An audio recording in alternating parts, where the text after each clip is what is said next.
is up, everybody? It is Alex from Heavy New York for our final interview of the year 2022. We are ending things at Eastside Sound here in the Lower East Side. We are here with Marc Urselli. Thank you so much for being here. Thank you for having me. Yeah, it's an honor to have you here. We had a great weekend from our hanging out with our friends at Revolver at Beauty in Essex to having a fantastic listening party for this amazing compilation album, Step in Doom. So, for people who don't know, this was a 10-year adventure, labor of love. You finding many different throat singers for this. In this 10 years, if you want to give like a brief rundown, how was this 10-year journey and what have you experienced through the course of this? Yeah, it started right here, basically, in it, funnily enough, about 10 or 11 years now to the date, because I remember it was Christmas Eve. I was looking for a day that the studio wouldn't be booked, so I just came here on Christmas Eve. I was all by myself, and I recorded the original drums that made up the demo for this. I'd already recorded the bass, so I composed all the tunes, and I needed to add drums to my bass playing, and that's what I did right on the other side of that glass. And then from there, once the song demos were fleshed out, I started contacting all these people that I wanted on the record. And the original idea was to do a doom metal record that had all the people that I was inspired by, the music that I grew up with from the doom metal scene. But I always had this throat singing thing in the back of my head because I always loved it. And then at some point, I don't remember when, in those 10 years, it just clicked that I should put the two together. And it was just like a eureka moment. I was like, why didn't I think of this before? I mean, it's so obvious these two things are meant to be together. Definitely. I think it was like the ultimate Doom collaboration, and for people who haven't heard it yet, this has great guest appearances from members of High Lung to Paradise Lost to Acid King, ranging all along the lines of Doom and Gloom, Cult of Luna, just to name a few.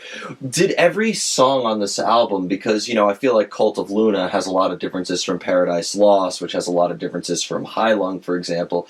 With the making of every song, did you approach the percussion on it with a different methodology, and was the mixing process of it a little bit different, or being that there is an underlying theme around it, that maybe there was always a similar method behind the madness for each song? Yeah, it's a bit of both. There's definitely the fil rouge is doom metal and throat singing, wanting to put those two together. 6 out of the 8 tunes are very riff-based, and 2 tunes are more drone-based. So for the drone-based ones, I had people like members of Swans, Obsessed, St. Vitus play a lot of like feedback and ebows and things like that, open chords, and that came out great. Members of Olver as well on the long 30-minute track. That's not on the vinyl, but it's in this box set and on the art CD edition. And the Cult of Luna, the Heilung song is another one of those that the original demo didn't have a drum track because I didn't want a beat per se. I just wanted to start off a drone instead of starting off a drum beat. And that evolved into what it is now, thanks to Christopher of Heilung, who came up with this percussive pattern. Being that you've worked behind the scenes and so much from John Zorn to Mike Patton to Kesha, I mean, always working behind the mixing board, but then also now bringing in your own percussion and your own, and as well as really having such like a close, encounter, personally finding these different throat singers. Did this almost feel like a completely different project than anything else you've been involved in before? Did it almost feel like you were a member of the band in a way that you were working with? Well, of course, absolutely. It is my project. I wrote the songs, I played the drums, I played the bass, I fleshed out everything, and then gave it into the hands of the people I wanted to work with. So, of course, it's my record. It's got my name on it. Yeah, of course. Of course, I felt more involved. And most importantly, I was producing it, meaning it was my vision. I put it all together, and I made sure all the parts fit. That's kind of the job of a producer. Mm-hmm. But it's not my first time doing things like that. I mean, in the last 4 or 5 years, I released 2 records with Jim Jarmusch, Lee Ronaldo of Sonic Youth, and Balázs Pandi, who's a Hungarian drummer. We have this quartet that we released 2 records with on Trost Records. Those are more like ambient, improvised jazz records.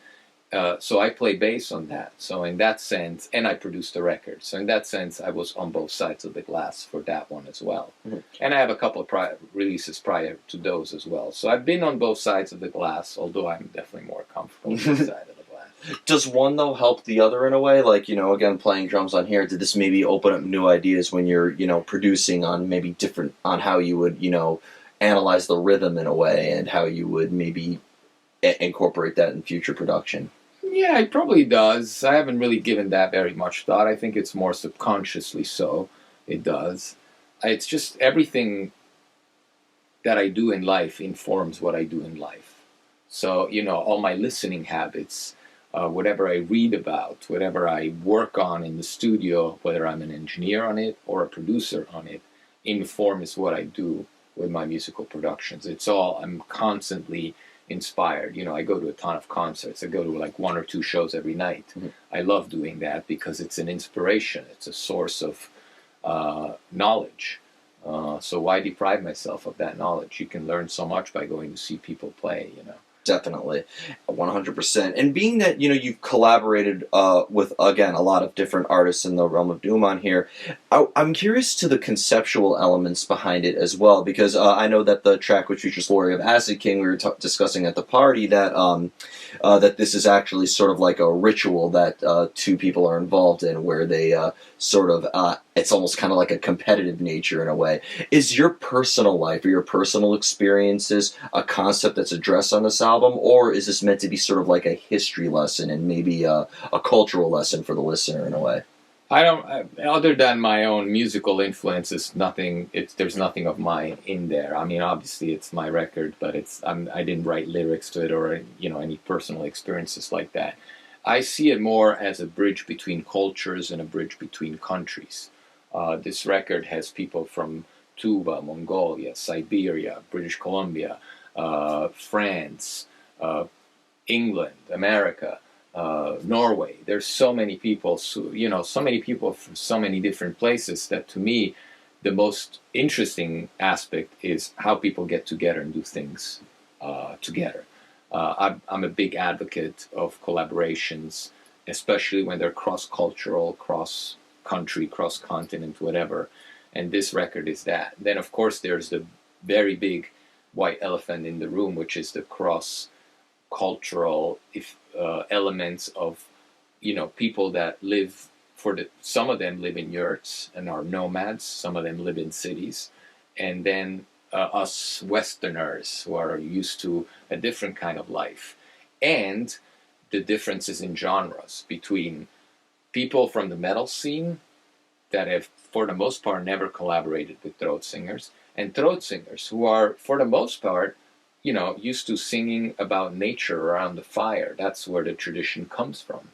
Or for the ones like Hunurtu, who's one of the biggest groups of throat singing in the world, go around touring the world, but they'll play a concert hall. They're not going to play with a metal band. So that to me is really interesting, is doing things where new things can happen, Definitely, and it's definitely been something that's been explored before. I think one of the most common examples would probably be Sepultura with Roots, how they brought their tribal elements. But even with the Asian elements, bands like Tenger Cavalry and the Who, that was bringing this in here, and then with other artists that are in the realm of like folk and doom with artists like Wardruna or Heilung in a way. It almost seems like this has become a very common.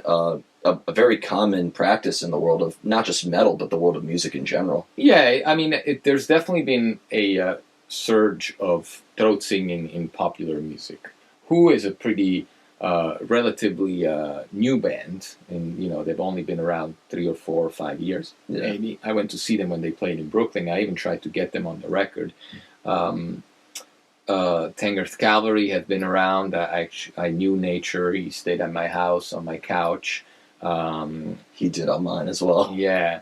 So, if he had not passed, he would have probably been on this record.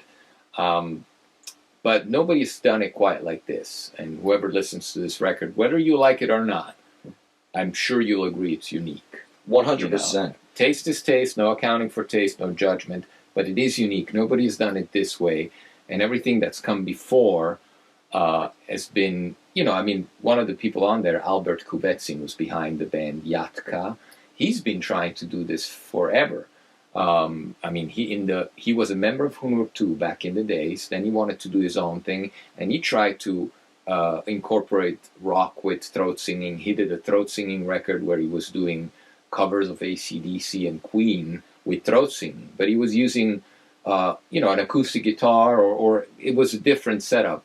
It had a rock element to it, but it wasn't doom metal. Yeah. Nobody's done it quite like this, so you should check it out. Of course. And I wanted to get onto the topic of what makes doom doom, as somebody who's interviewed plenty of bands who've been categorized that. But one question I wanted to ask first is, can you see yourself making another edition of this? Because when I was at the listening party, and you had what I called the headphone buffet, where we could listen to every song individually through a different set of headphones, which was genius, I might add. Thank you. But we already have Paradise Lost and Cult of Luna. I could see you maybe doing a song with a band like Yob, or a band. I think another band that it reminded me of was Sun, or it's pronounced in their logo Sun O. In case, yeah. But can you see yourself maybe doing another endeavor in this again, or is this planning to be like a one-time? I mean, I don't exclude doing a second one. I would like to do it. I would like for it not to take 10 years. Right. I already have 4 other records that I've started that are taking several amounts of years to finish. So if it happens, it won't be soon. There are certainly bands that I would have liked to have on there. There are things that almost happened. Yob almost happened. We talked about it. Sano almost happened, but I was in touch with Steven, and it didn't work out. I've done another record with Steven, which never came out except for one song. It was me, Steven, and Tim Wiskita. There are, I almost had the drummer of Black Sabbath on there. Things definitely, there were a couple of moments where cool things could have happened, and then, whatever. Things take the turn they take. There's also bands that I wanted to have on there that I grew up listening to that I couldn't for various reasons. I mean, some of the most influential bands in my doom metal, early years were Typo Negative or My Dying Bride. I love those bands, and I couldn't get them on there. But if I make a second, once that they see that I'm serious about it and that it came out like this, I have the option to do it. Whether it's going to happen soon, I don't know. I got Kenny's number. I'll give him a call right here on camera. Sounds good. Yeah. And what I think is so appropriate to combine Doom and the throat singing is because both the Doom has those very down-tuned riffs. The Sun, were you at the Sun show at St. Vitus where you couldn't see 2 inches in front of your face or something? I wasn't at that, but I was just there. I've seen them many, many times. The last one I saw was just last week at Pioneer Works. Yeah, which I heard was a great show. I was sadly at a different show. But, with the baritone guitar riffs combined with the baritone, very low frequency throat singing, it almost seems like it's almost like a match made in heaven or Absolutely. hell, or hell, whatever's more metal. That's why I did it. I always thought that they were complementary to each other and that they should be together. And I was surprised that nobody's ever done it, so that was kind of the impetus. And hats off to Maur Appelbaum, who mastered the album, because what you just referred to, the fact that everything happens in the low end, makes it a very hard mix and makes it a very hard thing to master. So, I know what I'm doing with mixing because I've been mixing albums for 30 years. And I had Maor come into the picture and master the album, and we refused 2 test pressings from the vinyl factory because they were just becoming too dark, not enough detail. It's hard on vinyl to fit all that low end. Of course. So Maor did an amazing job, and we ended up recutting it a 3rd time at the bakery in LA to make sure that it sounds like it should. Yeah, so it wasn't easy. With all that low, it's funny, I came to the listening party, I didn't know that this was on vinyl until, I saw it on the table right here. I thought it was okay, I could, listen to it on different platforms or whatever, and I was like, all that low end and on a vinyl, I was like, that vinyl has to be as thick as a Frisbee or something like that. So well, thankfully, and I want to thank the label Magnetic Eye, as you can see, they made a beautiful packaging. The vinyl exists in four different versions. There's a blue marble colored one in this box set. There's a red, transparent red vinyl. There's a transparent yellow edition. There's the regular black. And then there's also 7-inch in there, which is transparent white. So there's a lot of edition. There's also a beautiful art book in that box set, which you can buy either in the box set or as a separate art book plus CD standalone edition. Mm-hmm. So there's various ways to get this record. And the final question I wanted to ask you actually is circling back to the concept of doom. I've interviewed plenty of bands that would go into that category, whether it would be Yob or My Dying Bride, Typo Negative, and all three of those bands I just mentioned sound very different from each other. Sure. So, and, Sleep is considered doom, and Black Sabbath is considered doom, but I don't even think that Ozzy and Geezer and Tony were calling themselves that when they first started. No, yeah, it was a term that came later. Yeah. So what makes something doom, you would say, aside from the 27.5-minute long songs for a lot of those bands? I mean, to me, it's the speed. It's the BPM. The fact that all this stuff is slow. On my record, I think everything is between 40 and 65 maybe BPMs. I don't think there's anything faster, if I recall. So it's the heaviness and the slow tempo. That's my definition of doom metal. I don't get into the subtle differences between doom metal, sludge, whatever. People can use whatever terminology they want. To me, if it's slow and it's heavy, then it's doom. When it comes to asking not just about doom, but any subgenre in general, because I've asked what makes prog, what makes metalcore, what makes thrash, that was, I think, the best description and the most technical description I've heard with describing a genre. Because you are right. I can't find a single doom song that has the same amount of BPMs as like a tech death song or something like that. No, it's true. Typo is one of my favorite doom metal bands. They had those faster songs. I don't consider those doom metal. Yeah, they were a doom metal band that had songs outside of doom. And to be honest with you, between you and I much prefer their slower stuff. I think most of their fans do. Yeah. I mean, I love I Don't Want to Be Me and Cinnamon Girl, but when you get to Everything Dies or Love You to Death or Christian Woman, they're classics. Spectacular. Yeah. I've chased after those guys for a long time to have them on this record. Oh, really? we got to make a collaboration happen. I think it's a match made in heaven. In the future, we'll see. The future will bring a lot of cool things. There's a new Steppendoom song that will come out on a yet-to-be-announced, so I won't talk about it, the yet-to-be-announced Magnetic Eye release, which is a song that's not on this record. It's a cover by a famous band, and it has some people of that famous band, as well as other great people, and 2 throat singers from this record. Oh, wow. So There's a lot more to be heard of Steppendoom. Well, not a lot, but the one song is going to come out. And then we'll see. I have other things that I'm working on. I have other projects that I'm working on that eventually will come out. I'm working on a record with Blixa Bargeld from Einstürzende Neubauten. I'm working on something with Terry Riley, the famous composer, minimalist composer. I'm working on a similar concept to this, but where instead of joining doom metal with throat singers, I'm joining doom metal with taiko drummers and Japanese musicians. That's amazing. And as a fan of Japanese music and art in general, I gotta hear that. Yeah, but see, that's another thing that's been on the back burner. The problem with me is that I work here and I make people's records, and finding the time for my own records in between people's records, where luckily I'm very busy. It's a good problem to have. I'm not complaining. It's just very hard to find time for myself. And that's partly why a record starts to take 10 years. The other reasons is that some of these people, like I mentioned before, don't speak English or live in yurts. I literally had to hire a couple of translators and people on horses to go get these people. Wow. So, it took an effort. It was an effort. Yeah. Well, it didn't take as long as Tool's last album, so at least you could say Oh, really? Yeah. But, there you go. Yeah. But I want to thank you so much for your time today. Everybody, we are here with Marc Urselli. Be sure to check out Step in Doom. It is an absolute adventure and a Doom masterpiece for all you lovers of Doom and for all you adventurous listeners out there. We will see it in 2023 on Heavy New York. Thank you and Happy New Year.